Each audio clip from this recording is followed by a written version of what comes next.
Today we begin the countdown to two of the most eagerly anticipated preliminary finals in the NRL history. On Friday night, the Rabbitohs and the Roosters resume their 106-year history at ANZ Stadium, while on Saturday night we'll see the two Western Sydney powerhouses collide when the Panthers clash with the high-flying Bulldogs, also at ANZ Stadium. So tickets for both of those games are on sale now to NRL club members. Tickets for the general public will go on sale at 10 a.m. tomorrow. Okay, Michael Maguire, let's start with you. Thanks for joining us this morning. We saw two very physical games on the weekend while we were all sweating. What did you do on the weekend? Spent a lot of time at the mother-in-law's mowing a lawn, actually, so, and a bit of time with the kids. So it was a good couple of days. No doubt. You cast an eye over the games. What were your thoughts? Yeah, very close. I think the fact that the season's been very tight right throughout the year probably was reflected a little bit in the games on the weekend. So it just goes to show how close the competition's been. Now, you've made the preliminary finals for the last 2 years, but Souths haven't progressed into the grand final. Is this year the year of the Bunnies? Can we dare to say that? Oh, for us, it's very much about focusing on the things that we've been doing, and nothing's changed really from week to week. So this week now gives us the opportunity to propel forward into what's in front of us. But we're well aware of the challenge ahead, and we're playing against a very, very good team. So looking forward to the game Friday. Trent, moving on to you. It was quite an incredible game on Friday night. How are the boys? How did they pull up? Yeah, pretty good. They recovered well over the weekend. It was good to play that game on a Friday night and get a couple of days of recovery, and started off this morning on South. So good frame of mind and getting ready to go this weekend. Now, you held the Rabbitohs 3 weeks ago at Allianz Stadium, just behind us. Obviously, you'll be going over the video of that game with a fine-tooth comb. What will you take out of that? Well, I think the last few weeks there's been some really great footy that we've had, and we had that on that game as well. And then there's some stuff that we need to fix up. So we've got to make sure that we hold on to some things, and that we've got to repair some things that we've done over the last month as well. But if we move over to you, I guess you were hoping that Saturday night's game would just keep going and going and going. Yeah, I actually enjoyed it. It was similar to sort of Friday night's game, where it's kind of unusual where you get such a dominant side early. But I guess that's the sort of season it's been, where games are never finished, and I guess it's led to such a good season. The man beside you is a bit of a September specialist. He's turned those Bulldogs around. How are you going to stop them on Saturday night? Yeah, well, we'll be doing our best. Obviously, they've been there and done that, and they're coming into form at the right time of year. So our hands will be full certainly on Saturday. We're looking forward to it. Des, you've been around as a player and a coach for a long time, and I actually didn't know until Sterlo mentioned it on Saturday night that you started at the Panthers. What are your thoughts heading into Saturday night? Geez, you make me sound old. Sorry about that. No, I think Penrith have been outstanding this year. One thing about Penrith side, they've constantly defied the odds and the critics out there, and it's a tremendous effort, and the work. In coaching it, you tend to appreciate the work that Ivan's done, and Gus out there. So to get them to this stage, they'll be very tough Saturday night. So it'll be another close one, I anticipate. Everyone has said that the Panthers just refuse to go away this year, and your Bulldogs will have to be back up to their very, very best. Can they get back up after such a grinding event on Saturday night? I guess time will tell. I'm glad Ivan enjoyed it, because I didn't. But look, such are the ways that the players are full time, and the recovery is ample and that. So it's just how the match pans out. But I think it'll be another close one. It already has been an incredible NRL final series. I'm going to open it up to the floor, guys, if you want to fire away with your questions. Who's the underdog on the weekend? Well, the bookies don't know anything, so. But Penrith have beaten us twice. No, I won't go there. I think when it comes to the finals, it comes down to the game and the match and the momentum and the flow, Let's hope it's lack of referees calls, and I think it'll be as I said, it'll be a real tight game. There's so much to play for. The players more than anybody are aware of that, so it'll come down to someone's carry or someone's pass or someone's tackle or a kick, and Penrith are very well versed in all those areas. Ivan, your boys look like they'd won the grand final last start. Are they settled down? They're ready to focus back on the job ahead? Yeah. I mean, it was a fairly big occasion for us. I mean, it's not every day that the Panthers actually are in the finals, and to beat the Premiers was a pretty big deal. So luckily, I guess we've had a bit of time to come back down, which we have, and hopefully we can have a bit more fun just yet. Michael, question for you is, the last 2 years the Bunnies have fallen short. Did you feel the weight of expectation those 2 years? And if so, are you feeling it again now?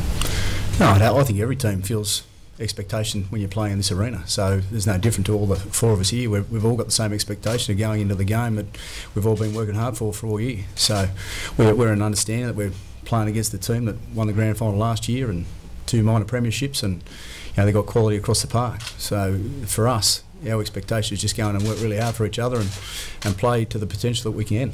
That 43 years keeps being brought up, I guess, by us to a degree, but I mean, you can't get away from it. Yeah, I think it's more everyone else outside that's talking about it. I wasn't born 43 years ago, so that's part of the club, and it's part of every organisation. Every team has some form of history in it, but the history is done. We're in the present now of doing the things that we can control, and we've been training well. We've had a good week's training, had a bit of a break. We're back into it this week and looking forward to Friday. What do you learn or change from the past 2 years, Michael? Oh, you learn lessons. I mean, experience is a big part of going through that period of the year. For us, we've had, I think we've got 7 new players in our team, so those players haven't learned anything other than just playing and doing the things that we're doing right now. So I've got a young, very enthusiastic squad with some great senior players that are leading the way, and we're all aware that we need to go in and play at our best this Friday, because as I said, we're playing against a very good team. Trent, do you feel like you're at an advantage or a disadvantage with such a short turnaround, playing a game with such momentum shifts last time against South Sydney? Well, I think you make of it what you will. We've got to make sure that it's an advantage for us.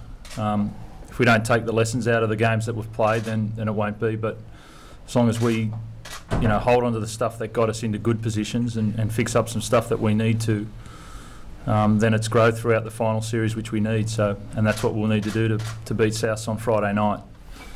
So there's a bit of work to be done this week, and as long as we get that done, we'll be in a better position again on Friday night. If we don't, then that'll come out in the game. Trent, given you did win, so for that I guess but you did concede 30 straight points. How concerning is that to you emotionally as well as the guys? I said, look, we don't like conceding that many points. There's been games where we've lost where we haven't conceded many as well, and the ultimate goal of playing each game is to win.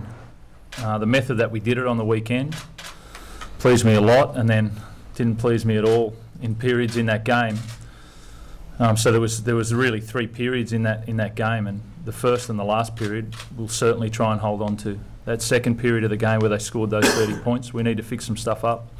Otherwise, South will get the jump on us there. So, every week there's some stuff to improve on, and there's no different for us this week. It's not just patching them up and getting them ready for Friday night. There's some improvement needed in us as well. Trent, we've seen it in a few finals that teams have gone, points have been scored a lot. Yeah. What do you put that down to? What do you make of it? Yeah, I think you've got to think about it, because it has happened in a lot of games this year. I think Saturday night's game, I think our first game, Manly Souths as well. It's happened a lot in a lot of games, and I think the attacking advantage that's happened in the rule changes this year and some tweaks to that has given room for larger momentum changes. So as soon as a team gets an advantage, they've got better advantage through refereeing, interpretations, and also some rules. And it's hard for teams to right when they're under pressure, especially under pressure of this time of the season. So I think that's a huge part of it. And then I think it's down to some quality players. You know, we had a fairly good player on the opposition swing that game for him, and we couldn't hold him. So I think it's I'd like to think it's a lot more in the attacking hands than on what it has been in the defensive hands. Yeah, Des, what are your thoughts on that? I think your team got run down after a big lead against the Titans, and then obviously you got the jump on Melbourne and Manly. Why are teams getting off to a flying start? I can probably only add on to what Trent was alluding to. That if you take the off momentum, what have you got?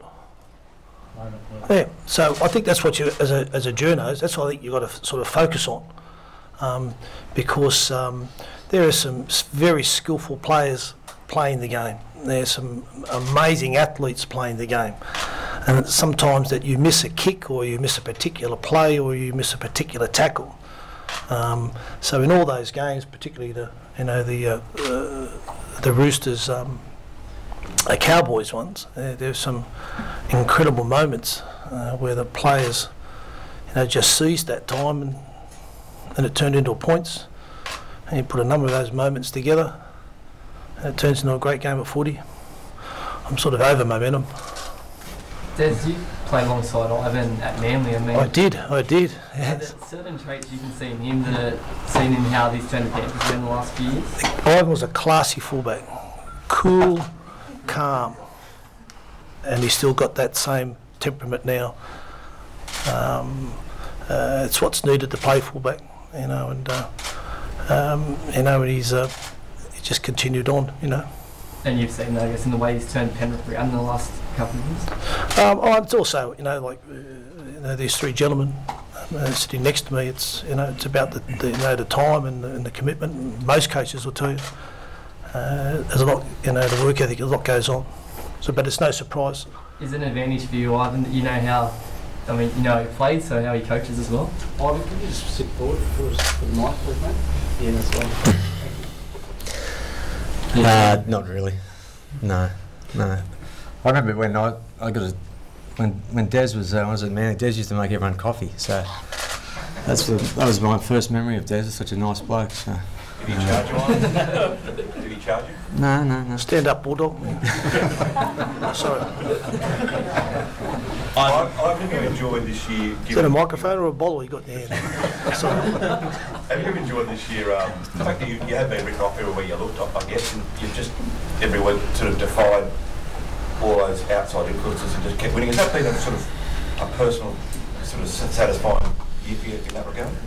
You know what, we haven't discussed it really, but I think, look, the reality is, I think if you're constantly being told you can't, it's a little bit of a source of motivation, but it hasn't really been something we've bought into too much. But it's just what we are, and it's just, I think the last 7 games we've played, probably we've been underdogs, and we'll probably be the same thing this week. So we understand where we are and who we are, and we just try and make it hard for teams to beat us.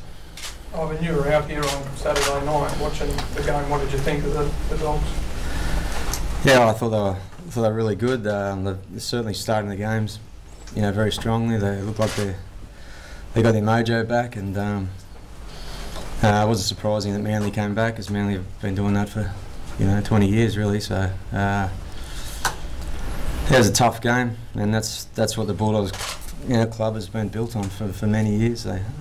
They know how to win tight games, know how to win semi-finals, and we're looking forward to a very big challenge and probably something similar this week. Michael, what's the dark place that James Maloney wants to take your team to, do you think? I don't know. You probably have to ask James. Yeah. Over the last couple of years, you've been in a similar position. Do you learn anything from that, or do you just forget all that and it's starting again now? No, I think I said before. I mean, experience of the players that have been through those years definitely is a part of what makes you. But what we've done this year, we're a different team. As I've said, stated a number of times, we've got a lot of new people. The senior boys have definitely grown in the way they've gone about how we train and how we prepare, and we're just really enjoying doing the things that we've been doing. Very tight group at the moment. and they love playing footy together, and we enjoy doing it. Looking forward to Friday, as I said. There's a couple of your guys that are probably getting looked at by the match review committee. You got any concerns? No, they're just across the room at the moment, so I've got full faith in the match review committee that they'll make the right decision. Do you think there's a bit of hysteria over wrestling, Des? There's been a bit made of it. What about the rest of you? Do you think too much gets made of it, wrestling holds? Anyone can answer. Michael? No, I think I've said my bit on it. I think there's been a huge advancement by the NRL and this year, and I think there's a bit to go as well. Trent, the crowd wasn't probably as great as the NRL, and you guys would have won it on Friday night. Are you hoping that, two big blockbuster finals sees some great crowds come out this weekend? Yeah, I'd say so. It's between, Souths and Roosters. I don't know. I think we were about 50 or 60,000, around 26 last year out there. So I think this year, the context of this game, I'd expecting, I think we'll be outnumbered somehow by the South supporters, but be proud to see some Roosters out there and supporting us and get up around that 60, 70,000 would be nice. Ivan, you do much preparation on the mental side of the game, knowing that you've got master of the mind games next to you there, and Michael Ennis is probably at his best at the moment into getting players off their game. Do you do any work in that area? No, not really. I think it's essentially semi-final time players play how they always do, and the natural, habits come out, and so it's not something that's new, or you're constantly working on the mental side of the game. So, but we were doing that in round one. We'll be doing that again this week. We're just getting ready to play a very tough game, but like every week, we just try and prepare as best we can to try and go out and compete hard and hopefully win the game.